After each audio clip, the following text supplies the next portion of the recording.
Jadi kuliah pagi ini tentang sistem integumen ya. Sistem integumen menurut saya itu cukup penting ya untuk profesi adik-adik nanti sebagai fisioterapis ya. Karena banyak manipulasinya itu tentu di kulit manipulasinya ya. Nanti ada apa di kulit kita lihat ya hubungannya nanti dengan apa yang adik-adik lakukan nanti sebagai fisioterapis ya. Nanti dihubungkan dengan beberapa topik lain, misalnya otot, kemudian skeletal juga, dan hubungkan dengan sistem saraf yang sudah pernah kita bahas sebelumnya ya. Oke, ini pendahuluan adik-adik semua. Sistem integumen ini ya ternyata adalah sistem yang sangat besar ya, yang ada di tubuh kita. Jadi kurang lebih 15% dari total berat badan kita itu adalah sistem integumen. Nah, kalau diukur luasnya, itu kira-kira kalau dibentangkan kulit kita ya sekitar 2 meter persegi. Itu organ yang sangat besar ya, bahkan terbesar yang kita miliki ya. Mungkin selama ini banyak yang tahu hati organ yang besar ya. Nah, tapi ada yang lebih besar dari itu adalah sistem integumen. Karena dia sistem yang besar, tentu perannya sangat besar di tubuh kita untuk menjaga kesehatan. Atau sebaliknya, masalah-masalah yang ada di sistem ini itu tentu akan memberi dampak yang serius pada kesehatan kita. Kalau adik-adik misalnya tahu ada kasus luka bakar, mungkin pernah dengar sekian persen, sekian persen. Nah, itu adik-adik bisa membayangkan fatalitasnya. Kalau luka bakar sekian persen itu fatalitasnya berapa. Itu juga yang membuat kita jadi paham bahwa kulit tidak sesimpel yang kita kira perannya dalam kesehatan ya. Nah, kemudian yang apa sih yang termasuk ke dalam sistem integumen ini? Eh, Yaitu ya, ini terlihat di slide ya. Eh, Kulit ya, nanti saya jelaskan strukturnya. Kemudian ada rambut di sana, ada beberapa kelenjar yang akan kita bahas hari ini, dan kuku juga termasuk ke sistem integumen ya. Nah, bagaimana sih distribusi dari sistem integumen ini? Tentu adik-adik sudah paham ya, dia menutupi permukaan tubuh kita, bagian luar ya. Semua ditutupi oleh sistem ini. Dan sistem ini kalau dilihat secara struktur, dia akan berkelanjutan. Berkelanjutan, kemudian ada beberapa area peralihan menjadi struktur yang menutupi organ-organ kita yang di dalam ya. Misalnya kulit yang ada di wajah gitu ya, di sekitar mulut, nanti dia akan bertransformasi ya, ada peralihan, nanti akan menjadi sistem pencernaan. Kemudian akan menjadi mukosa mulut dan seterusnya. Nah, kemudian di bawah dia akan berbatasan dengan ujung dari sistem pencernaan yaitu anus ya. Kemudian di sistem respirasi dia akan kulit ini akan terus nanti beralih ya di hidung menjadi struktur yang melapisi hidung bagian dalam dan seterusnya. Kemudian di organ urogenital juga begitu ya. Kalau kita perhatikan di organ genital, misalnya di ujung penis gitu ya, kulit yang menutupi penis kemudian akan beralih menjadi eh, struktur yang nanti melapisi lubang keluar dari sistem kemih misalnya dan sistem reproduksi. Nah, selain itu, kulit juga ternyata melapisi beberapa struktur ya. Misalnya kalau kita perhatikan telinga, nah telinga bagian luar itu ditutupi oleh kulit ya. Kemudian dia sedikit juga menutupi membran timpani atau gendang telinga. Nah, kemudian kalau di mata juga kita bisa lihat ada area peralihan ya dari kulit di penutup kelopak mata, kemudian akan beralih bertransformasi menjadi yang menutupi bagian dalam dari palpebra yang disebut dengan konjungtiva. Ya. Itulah kira-kira gambaran dari kulit ya, bahwa dia organ yang besar, organ yang luas ya, kemudian apa yang menyusun dia, dan bagaimana dia menutupi tubuh kita bagian luar, kemudian secara bertahap bertransformasi juga nanti akan berkelanjutan menjadi struktur yang menutupi bagian dalam dari tubuh kita. Nah, kita lihat sekarang struktur dasar dari kulit ya. Nah, salah satu komponen dari sistem integumen ya. Nah, lihat gambar ini. Yang kita sebut sebagai kulit itu penyusunnya ada dua ya. Ada epidermis ya di sini. Kemudian ada dermis ya. Nah, sedangkan ada struktur yang disebut dengan hipodermis. Nah, itu ada di bawah kulit. Jadi hipodermis bukanlah bagian dari kulit, tapi dia berada di bawah kulit, ya. Nah, epidermis sesuai dengan namanya, epi itu berarti yang terluar atau terpinggir, adalah bagian dari kulit yang berada paling luar, ya. Nah, disusun oleh epitel berlapis pipih. Nanti kita lihat lebih detail. Apa saja penyusunnya di sana, ada berapa lapis, ada sel apa saja, ya. Nah, biasanya bagian terluar dari epidermis ini dilapisi oleh lapisan sel-sel yang sudah mati yang disebut dengan keratin, ya. Kemudian dermis yang di sini ini secara umum adalah jaringan ikat padat tidak teratur, nanti kita lihat ya. Itu bisa dibagi lagi menjadi dua area. Kemudian perhatikan di sini bahwa di dasar dari epidermis ya, nanti kita lihat strukturnya di slide berikutnya. Itu ada selapis jaringan ikat yang disebut dengan membran basal ya. Di semua epitel seperti itu konsepnya. Kemudian perhatikan ini ada bentuk yang seperti bergerigi atau melengkung-melengkung ini. Ada semacam penonjolan, kemudian ada cekungan, penonjolan, dan cekungan. Ini menggambarkan bahwa area perbatasan antara epidermis dan dermis itu bukanlah struktur yang flat, bukan struktur yang datar, tapi struktur yang memiliki struktur seperti tonjolan dan cekungan, ya. Nah, yang disebut sebagai kalau kita lihat dari aspeknya dermis, namanya dermal papil, ya, papila dermis. Ya. Kemudian ada juga dari aspeknya epidermis, ya, papila epidermis. Nah, keseluruhan struktur itu dikenal sebagai rete aparatus. Nah, apa pentingnya struktur ini adalah untuk memperkuat perlekatan, memperkuat kohesi antara struktur epidermis dengan dermis. Nah, itulah alasannya kenapa di sana strukturnya bukan struktur yang datar, ya. Nah, kemudian di area dermis, adik-adik bisa lihat banyak struktur yang nanti kita bahas satu-satu ya. Terlihat ada folikel rambut, kemudian ada berapa kelenjar, ada juga reseptor-reseptor yang mungkin sangat penting untuk pemahaman adik-adik nanti sebagai seorang fisioterapis ya. Kemudian ada juga otot polos di sini ya, di daerah dermis ya. Nah, sedangkan hipodermis seperti tadi sudah saya sebutkan, dia ada di bawah dermis, bukan bagian dari kulit. Seringkali di daerah sini tertimbun jaringan adiposa. Mungkin adik-adik sudah tahu ya struktur dari jaringan adiposa yang kita sebut lemak ya. Nah, jadi pada individu yang gemuk, disinilah tertimbun lemak itu ya. Jadi pada lapisan hipodermis ya. Oke, kita lanjutkan ke slide berikutnya. Nah, kita lihat sekarang fungsi dari kulit ya. Mungkin di awal sudah saya singgung sedikit, kulit fungsinya menutupi tubuh bagian luar ya, melindungi tubuh, menutupi tubuh. Tapi ternyata kulit ya sebagai organ yang terbesar dan terberat di tubuh kita memiliki fungsi yang sangat luas ya. Ini yang menjelaskan tadi di awal. Kenapa masalah pada kulit ketika dia kena area yang luas itu akan memberi dampak yang luar biasa, bisa menyebabkan kematian. Ya, nah, kita lihat ya. Jadi kulit ini sifatnya lentur-lentur ya, dia elastis karena ada sabut-sabut elastis, terutama di bagian dermis ya.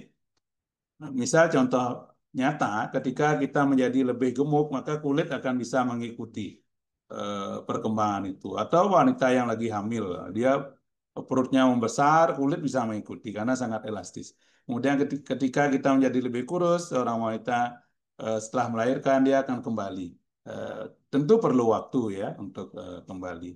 Em, kita lihat pertama fungsi kulit sebagai perlindungan ya. Tentu fungsinya adalah untuk melindungi struktur yang ada di bawahnya ya, dari cedera ya, dari abrasi.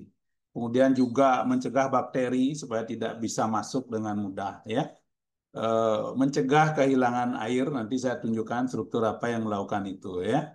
Kemudian ada fungsi menghasilkan atau ikut menghasilkan vitamin D, yaitu dengan menyerap sinar ultraviolet ya. Sehingga sangat penting perannya, terutama dalam metabolisme kalsium yang nanti akan terkait dengan kesehatan tulang kita. Ada banyak reseptor di kulit kita, sehingga kulit bisa memberi informasi secara terus-menerus kepada tubuh kita. Eh, Informasi tentang banyak hal ya, nanti kita lihat ya. Kulit juga berperan dalam pengaturan suhu tubuh ya, mengeluarkan keringat yang sebagian dari komponen keringat itu juga berperan dalam membuang bahan-bahan yang berbahaya dari tubuh kita, toksin. Sebagian obat juga dibuang di keringat yang diekspresikan oleh struktur yang ada di sistem integumen ya. Kemudian yang terakhir juga memproduksi melanin ya. Nah, melanin ini kalau kita tinggal di daerah tropis ini kita kaya dengan melanin ya. Nah, melanin ini kurang lebihnya juga untuk melindungi sel-sel yang ada di kulit atau di epidermis khususnya agar terhindar dari bahaya UV ya. Mungkin masih banyak lagi fungsi kulit yang lain ya. Nah, itulah saya review sebagian besar ya betapa pentingnya kulit untuk kesehatan kita ya. Nah, ini hanya tambahan ya bahwa ada fitur khusus yang kita miliki di daerah-daerah tertentu dari kulit kita, yaitu pada telapak tangan dan telapak kaki, di mana ada pola-pola khas ya yang tidak sama antar satu individu dengan individu yang lain ya, yang disebut dengan apa namanya sidik jari ya. Nah, sidik jari itu terbentuk sejak kita di dalam embrio, terbawa terus ya sepanjang usia. Polanya khas tadi udah saya bilang ya, di mana dibentuk oleh adanya penonjolan dan di sebelahnya ada cekungan yang berpola khas ya, di mana ada semacam lengkungan begitu ya. Sehingga bisa dipakai untuk identifikasi ya. Itu kepentingan lain. Sebenarnya kenapa ada sidik jari adalah untuk membuat kita bisa lebih mudah untuk memegang sesuatu yang sifatnya agak licin. Jadi itu sebenarnya kepentingannya secara fisiologis ya, tapi ada pemanfaatan lain itu terjadi kemudian, yaitu untuk identifikasi kita ya.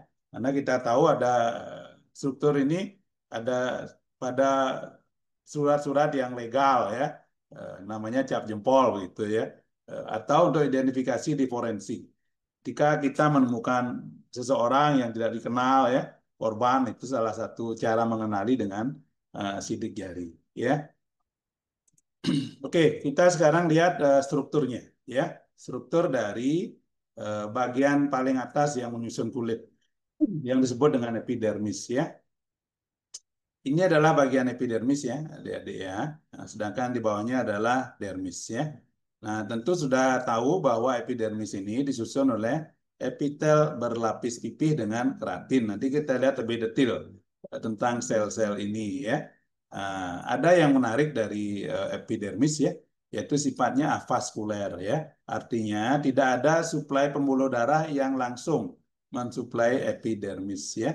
Kemudian pertanyaannya dari mana nutrisinya berasal? Yaitu berasal dari pembuluh darah yang berada di area dermis ya. Ini pembuluh darahnya. Jadi di sini jaringan ikat kaya dengan pembuluh darah ya. Ada proses difusi ya, perpindahan nutrisi oksigen yang akan mensuplai sel-sel yang berada di epidermis ya. Nah, tebal dari epidermis rata-rata seperti terlihat di slide 0,1 mm. Tetapi di area-area tertentu di tubuh kita itu memiliki epidermis yang lebih tebal. Contohnya di telapak tangan kita dan telapak kaki kita. Itu karena fungsinya untuk perlindungan, lapisan epidermisnya lebih tebal dari area lainnya, ya. Nah, sebelum masuk ke struktur yang lebih detail dari epidermis, kita kenali dulu ada dua jenis kulit, ya. Jadi kulit bisa dibagi dua, ada kulit tipis, yaitu kulit yang melapisi hampir keseluruhan dari tubuh kita, kecuali di telapak tangan dan telapak kaki. Nah, telapak tangan dan telapak kaki itu disebut sebagai kulit tebal, ya. Apa bedanya? Bisa kita lihat di sini di gambar ini, ya. Nah, ini yang sebelah kiri kulit tebal, ya. Ini kulit tipis. Nah, apa yang berbeda yaitu pada kulit tipis ada folikel rambut, pada kulit tebal tidak ada, ya. Pada kulit tipis ada kelenjar lemak, sebaceous gland. Pada kulit tebal tidak ada. Kelenjar keringat ada di kedua jenis kulit ini, ya. Nah, apa perbedaan berikutnya? Nanti kita lihat, ya, terutama perbedaan lapisan sel yang ada di epidermis, ya. Nah, di mana di kulit yang tebal itu ada 5 lapis yang bisa diidentifikasi, nanti kita lihat, ya. Sedangkan pada kulit tipis hanya ada 3 lapis yang bisa diidentifikasi dengan baik, ya. Nah, kita lihat sekarang bagaimana kulit kita diperbaharui setiap hari dan apa konsekuensinya, ya. Nah, lihat di gambar ini tergambar lapisan epidermis, ya, dengan lapisan-lapisan selnya, ya. Nah, kulit kita faktanya setiap hari itu diganti dengan sel-sel kulit yang baru, ya. Jadi ada selalu pembaharuan. Dari mana itu berasal? Yaitu dari sini, ya, yang dikenal sebagai stratum basale, ya, lapisan epidermis yang paling bawah, ya. Nanti kita lihat detailnya sel-sel ini, ya. Sekarang lihat dulu bahwa sel ini selalu aktif membelah yang disebut dengan mitosis, ya.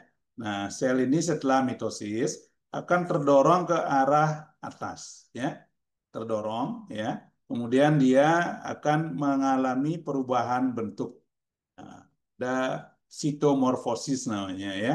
Nah, akibatnya maka pada kulit tebal khususnya, di kulit tipis tadi sudah saya sebutkan ada 3 lapis, di kulit tebal ada 5 lapis. Akibatnya dari perubahan bentuk ini, kemudian akan bisa kita kenali, ya, atau epidermis akhirnya tersusun dari beberapa lapis sel yang bisa kita kenali, kita bedakan di bawah mikroskop, ya. Nah, ini. Sedangkan pada kulit tipis hanya 3 lapis. Terlihat di gambar ini, ya. Dari stratum basale kemudian akan mengalami perubahan bentuk morfologi sel menjadi stratum spinosum namanya, kemudian menjadi stratum granulosum, stratum lucidum, dan stratum corneum, ya. Dan akhirnya sel itu akan lepas, desquamasi, ya, kemudian akan diganti oleh sel yang baru, begitu seterusnya, ya. Ada beberapa bahan kimia yang diketahui bisa mengatur ini, ya. Ada di textbook, ya, ada epidermal growth factor, ada interleukin 1A, ya, ada transforming growth factor. Ini ada yang menghambat, ada yang memicu pembelahan dari sel-sel di stratum basalis. Kemudian fakta yang menarik adalah proses pembelahan sel-sel stratum basali ini hanya terjadi di malam hari, ya. Nah, jadi mungkin sekarang kita jadi paham, ya, betapa pentingnya tidur, ya, untuk kesehatan kulit. Jadi kalau kita kurang tidur, tentu pembelahan sel-sel di stratum basale akan berkurang. Nanti itu akan menyebabkan lama-lama ada muncul tanda-tanda penuaan pada kulit kita. Karena proses pergantian selnya menjadi kurang optimal, ya. Nah, proses yang dibutuhkan dari sel stratum basale sampai ke permukaan menjadi sel yang mati adalah kurang lebih 1 bulan, ya. Oke. Setelah ini kita lihat lapisan-lapisan pada masing-masing jenis kulit, ya. Lebih detail pada slide berikutnya. Nah, pada slide ini saya ingin menunjukkan perbedaan, ya, antara kulit tipis, ya, dan kulit tebal, ya. Yang sebelah kiri adalah kulit tipis, ya. Tentu yang membedakan epidermisnya. Epidermisnya lebih tipis, ya, tersusun dari hanya 3 lapis, ya. Nah, sedangkan kulit tebal itu lebih tebal ya epidermisnya, ada 5 lapis ya. Tadi udah saya sebutkan ya. Nah, jadi pada kulit tipis yang tidak bisa diidentifikasi adalah stratum granulosum dan lucidum ya.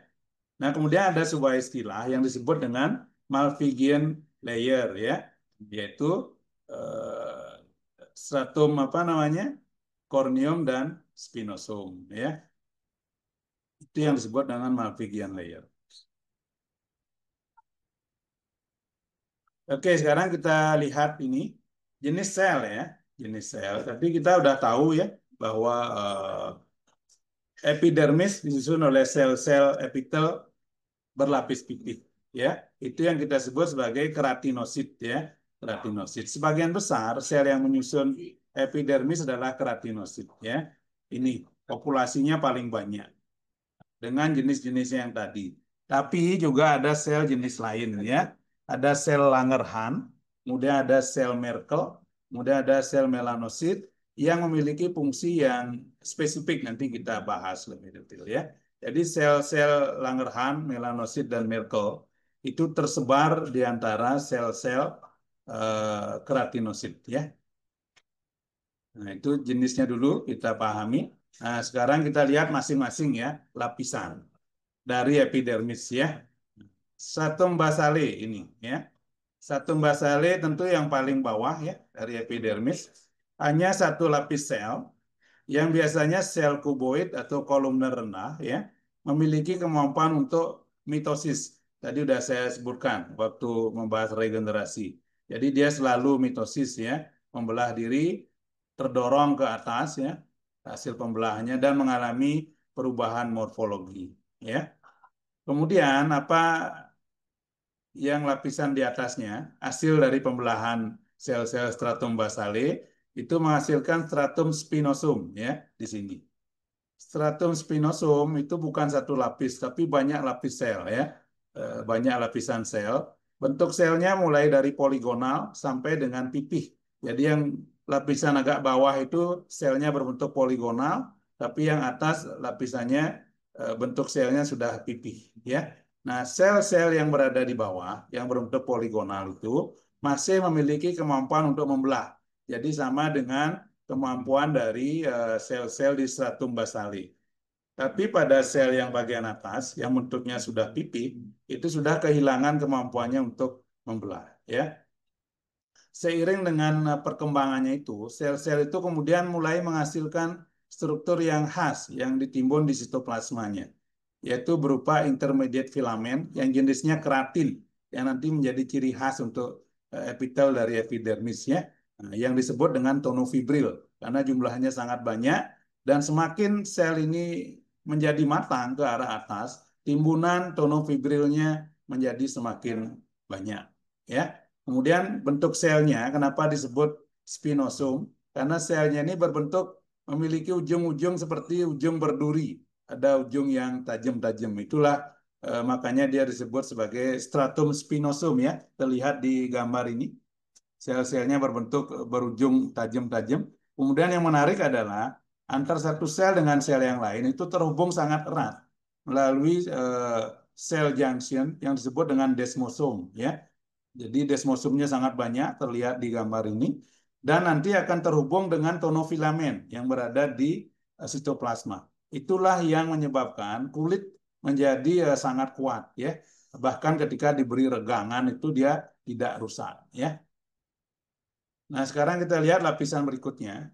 Tentu dia semakin matang ya, semakin ke atas. Sekarang stratum granulosum ya.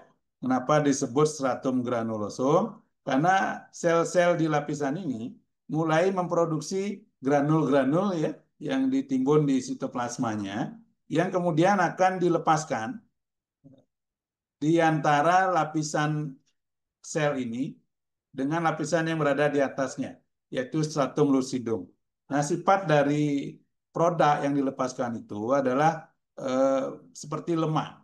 Jadi ada semacam barrier, barrier yang tidak bisa ditembus oleh air. Itu yang disebutkan di awal tadi. Salah satu fungsi dari kulit adalah mencegah terjadinya kehilangan air.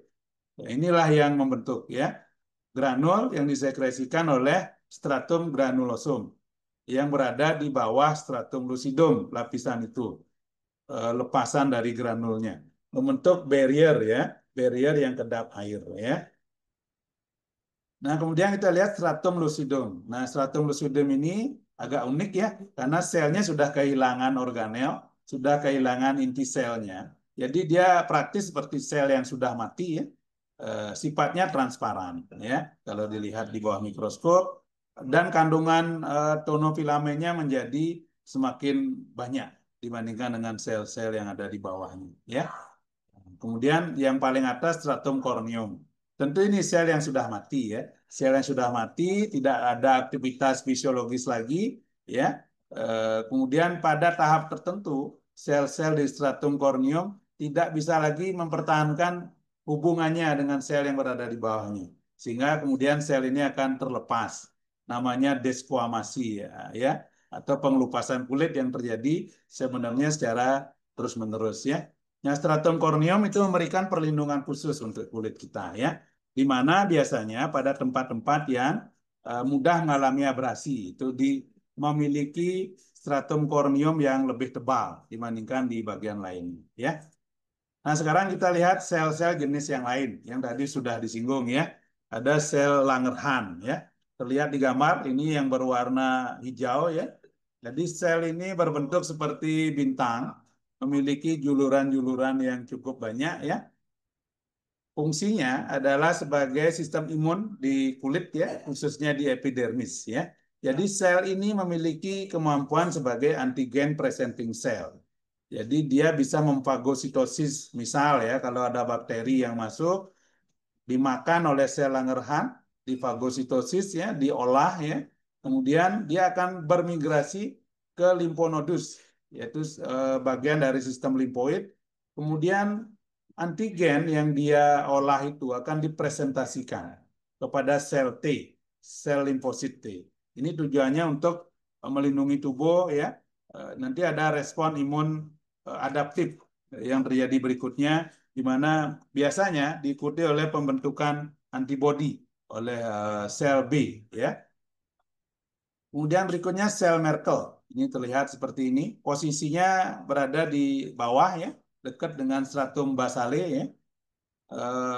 Selnya terlihat terang di bawah mikroskop ya.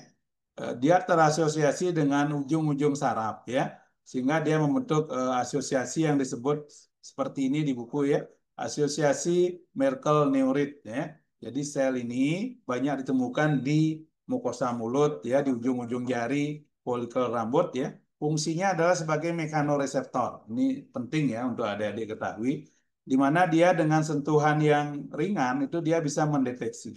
Nah, sehingga ujung-ujung jari kita khususnya itu menjadi sangat sensitif terhadap bahkan perubahan struktur yang sangat ringan ya. Jadi untuk sentuhan yang ringan ya.